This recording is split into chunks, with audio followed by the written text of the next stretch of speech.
ضلع گوادر و ضلع کیچ نعمہ سیپے کے دگ تلار و مکران کوسٹل آئے ہوئے مرچی باندھا سفر کنو کے مسافرانی واسطہ عذاب جوڑ گتگاں مکران و کراچی نعمہ سفر کنو کے مسافر بس دا گپڑی کلاکا جتا جتائیں چیک پوسٹانی سرا دا رکھواں مکران کوسٹل آئے ہوئے سرا بدوک چیک پوسٹ انگول چیک پوسٹو لسویل پور ندی چیک پوسٹا مکرانا چا کراچی رو کے مسافر بس سے چار کلاکا دا رکھواں 2 مہینے مگا تلارے دگے سرا ہم ایرانی تیل برو کی گاڑیاں آبید مسافر گاڑی شپے وحدہ سفر کنگاچا مکن کنگ بوتگاں تلار چیک پوسٹ سرا سدانی کچھا گاڑی اوشتو کا گاڑی بعض تقریباً 200-300 گاڑی بہم میں کرا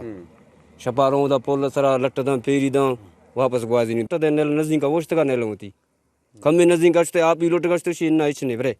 واس کرتا بھائی گپا نزوری کشے چیک پوسٹ کشی میری ہے پکشتش ڈپٹی کمشنر گوادر پرمان رضا کراچی چا گوادر تربت آئے گے واسطہ مسافر بس شپے 4 بجا بگرداں روچے 1 بجا اتل 0 پوائنٹا اجازت دے اگباں وادی کے گوادر چا کراچی رو کے بسانی رو گے وحد صبح 9 بجے کنگ بوتا ڈپٹی کمشنر گوادر نو کے پرمانہ پر ٹرانسپورٹر عابد سفر کنو کے لس مردم ہم جنجالانی آماچاں سفر کنو کے مسافراں چا صوبائی سرکارہ لوٹ کو تک کہ آئی تکا آسراتی پیدا بکنا ساجد نور وش نیوز گوادر